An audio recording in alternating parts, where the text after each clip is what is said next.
Hello there, it's Rico and it's time to review Forza Horizon 6, which is a copy of Horizon 5, which is a copy of Horizon 4, which is a copy of Horizon 3, which is a copy of Horizon 2. Yeah, Horizon 6, you must be on a huge amount of hopium to hope that the game is gonna be any different, that it's gonna reinvent itself. No, it's exactly the same stuff. You probably seen also like claims that the game would focus more on like progression with the return of like wristbands. That was a thing in only Horizon 1, I think. I don't know. I haven't played 2, 3, and 4, so I don't know. I'm maybe talking crap here, but they implied that progression would be back, which implies that you wouldn't start with like fast supercars. You know, the main criticism for a long time, not for just Forza Horizon series, but for racing games nowadays, is that you get access to crazy fast cars immediately at the start, instead of like, you know, starting with terrible cars and climbing your way up better cars. There's no sense of progression in games nowadays anymore, and it's really a shame. And sadly, it is not the same. It is not the case. Sorry, in Horizon 6, there's no progression. It is once again really easy to get fast, extremely powerful cars right at the start, which is a bit of a shame. I have to admit, it's a bit of a shame. But you know, Horizon, I didn't know before. I didn't realize before playing Horizon 6 that the map, which it is, well, place Japan. It's basically Forza Horizon again, but place Japan. I didn't realize until playing 6 that the map actually plays a huge part in the game's enjoyment. Like, sure, it is the same as the previous games. Like, if you enjoyed 5, or if you enjoyed 4, or 3, or 2, you will definitely enjoy 6, because the map in Forza Horizon 6, and I'm not the biggest, like, I'm not the biggest Japanese Japan simp, I guess I could use that term, I don't know. That is out there. I really love Japan, of course, because of the car culture and all the stuff, food. But you know, it's even though, like, I have to admit the map it feels really nice. It's really pretty, of course. Like Forza Horizon, they don't take any risk with that series for a while now. But you know, if it works, it works. Like the driving or like the car handling is very enjoyable. I think in that kind of game, personally, I don't think there's a game that feels as nice to drive in as Forza Horizon. Like, I tried many other games for of like you know, these open world racing games. There's nothing that feels as good and as quote unquote realistic, and I just mean like the way car drives and stuff. Not just like, oh, Reco says a car is realistic in Forza Horizon, lol, when you jump 50 kilometers mountains like nothing happened. Like, I'm purely talking about the driving, not just like the silly stuff. Like, the car feels nice. It really feels like on the ground. It really feels like it has some weight. It feels nice. It doesn't feel like superficial like The Crew or Need for Speed, for example. It really feels like the car is a car, and that makes it really enjoyable. Also, it's very accessible for new players, and there's a pretty high ceiling, I guess, for competitive play. Like, competitive players in Forza Horizon, when they are not cheating, they are really crazy. There's a big gap between you know, the casual and the more hardcore audience, and Forza Horizon definitely has a pretty hardcore fan base. Horizon 5 wasn't as enjoyable because the map, yeah, was pretty boring. The map, again, is really nice. Something that I would say is that the roads are way too wide. I don't know why they Americanized Japanese roads. But the map, I have to say, the map feels very nice to drive around. Like, the beautiful scenery, the more toge tracks, because yes, there's toge, and that is really enjoyable. I did a toge race with, of course, an AE86, and that was really enjoyable. It's your typical Forza Horizon 6 map, of course. Like, there's the random roads in the middle of the map thing, and then there's the city part, and then there's the countryside, and then there's the highway, and then there's the drag strip, and then there's the mountains with the snow bit at the top. You know, it's the regular Forza Horizon map, really. But it works. It's a really nice map. I feel like there's a bunch of like memorable spots, which is I think it's something that's missing a lot in racing games nowadays. Is that now I feel like maps are just random roads with not really like memorable sceneries or locations due to maybe the maps being so enormous nowadays. So they are trying to make like quantity over quality, I guess. Unlike, you know, older racing games where the maps was much smaller, but it was much more memorable. I don't know. But yeah, I'm gonna talk about the city bit of the map. The city bit, which is called Tokyo City, which is very funny to me, is actually much bigger than like Horizon 5's city bit part of the map. And it looks really pretty, of course, but it really reminds me of 2020 pandemic era, because I get it, the game needs to run well, and I have to say it does run well, but it's a bit of a shame that, yeah, it's kind of empty, even though they said like, oh yeah, don't worry about like the lack of traffic in the trailer video. We will increase the traffic, and they didn't really increase it that much, I think. Talking about the city, there is actually a new type of activity in the city, and that is delivery missions. So yeah, you can get a job in Forza Horizon 6, but it's okay, it's like Uber Eats Japan.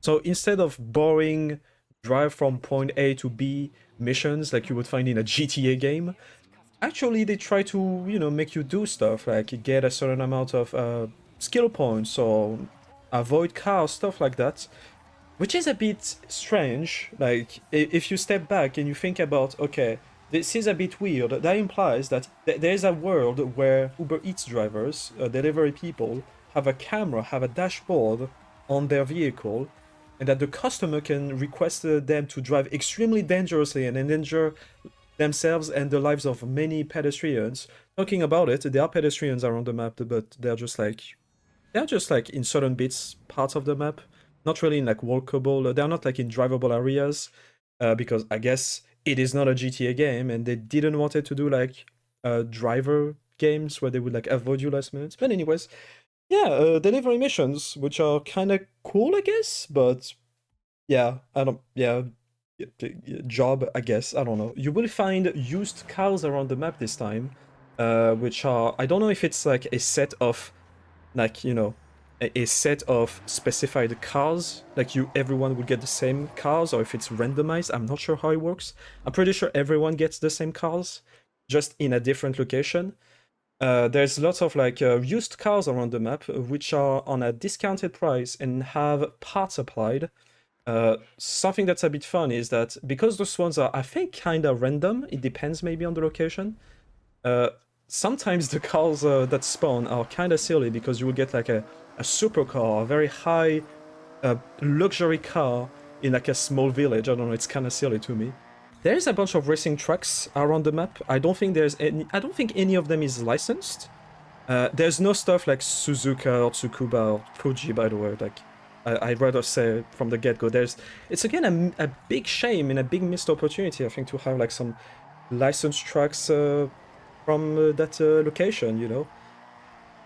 I don't know, maybe I feel like it would be a great idea to like kind of mix Horizon and Motorsport, I guess. And by that I mean like having close tracks, like real ones. But of course they don't want to spend money, because people who buy Horizon don't care about having real life tracks, I guess. But I think it would be nice still. But what there is instead, there's like very local looking tracks, and that's something I really like. The tracks have that local feel to them. You know, you probably watch, if you are into cars and stuff, you maybe watch these videos of like people drifting and stuff, drifting their used old cars or AE86s or whatever.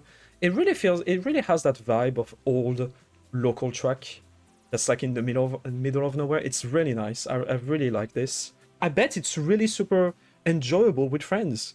And talking about something to do with friends, around the map, again, there are meeting places. So basically there are like parkings where you can like park your car, and it's like a car meet, and you can like see people's cars and stuff. But there is a problem. I don't have an Xbox Live subscription, so I'm alone, so I cannot utilize that feature. And that's a problem with Forza Horizon again, is that if you are a single player gamer, I don't like that term. If you don't have an Xbox Live subscription or a PS Plus subscription whenever that game is releasing on PS5, well, you're not gonna have a so great experience because, well, you are missing a bunch of stuff. I assume the FOMO is still there. The cars that are driving around the map, because I'm not online, well, they are drive avatars, they are offline players, they are AI driving around the track, the map. And they are really dumb as fuck, it's unbelievable. I'm not even talking about like the racing AI, that's not even great. Sometimes they take like really annoying lines and crash into you, it's very frustrating. I'm talking about like driving around, free roaming. The random AIs are like so stupid, it's a bit silly. But yeah, the game is clearly prioritized. You can play the game offline, but yeah, you're missing something. I feel like playing on your own, really. But yeah, the game is designed more on playing with other players. I feel like. Uh, but yeah, otherwise, the game is really enjoyable. But I think unironically, English hard, it is because of Place Japan. The location plays a big part, like I said, in the enjoyment of Forza Horizon 6. And they did it. Forza Horizon 6 is super enjoyable because of the map itself. Um, of course, there's a bunch of cool new stuff like Toge, which are 1v1 races. You know what Toge is, I think. And there's like a sort of like bootleg-ish Mount Akina. And that was really fun, like getting an AE86 and trying to get like a time and stuff. I actually went second worldwide in the AE86, I think. I'm real life Takumi. Now, but like, my record is gonna be broken as soon as the game releases, and I cannot wait to be, instead of second worldwide, I cannot wait for be like 50,000 worldwide, because my time was terrible and I don't know how to tune cars, but yeah, it's a vibe that, it's a game. If you enjoy Forza Horizon, you will enjoy this one. 100%. It's the same stuff, there is no progression, it's really easy to get cars, the game looks good, runs good.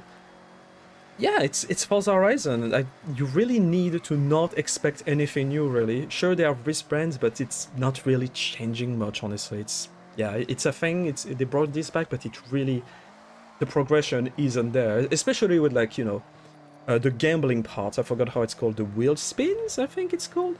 It's really easy to just get money and cars anyway, so that makes kinda the meeting places or the car meets kinda irrelevant. Like, oh, you can like you can join a car meet and see other players like cars and stuff.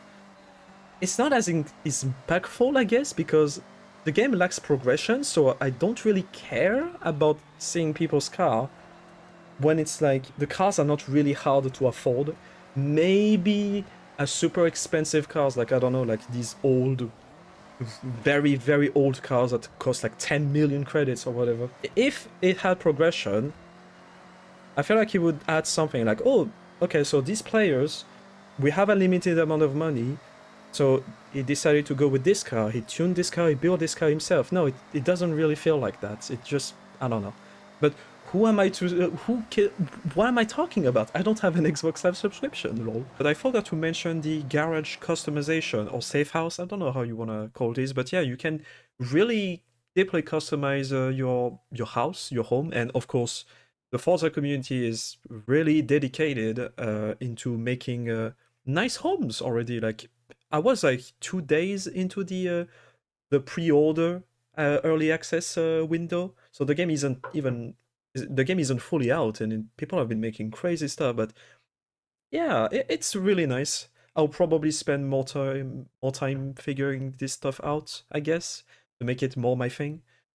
But it's really impressive to see like the dedication of Forza players, especially when it comes to making liveries, because like the Forza livery editor is still so crap to me. But of course, if you are a hardcore Forza player, you will be like, what the hell is she talking about?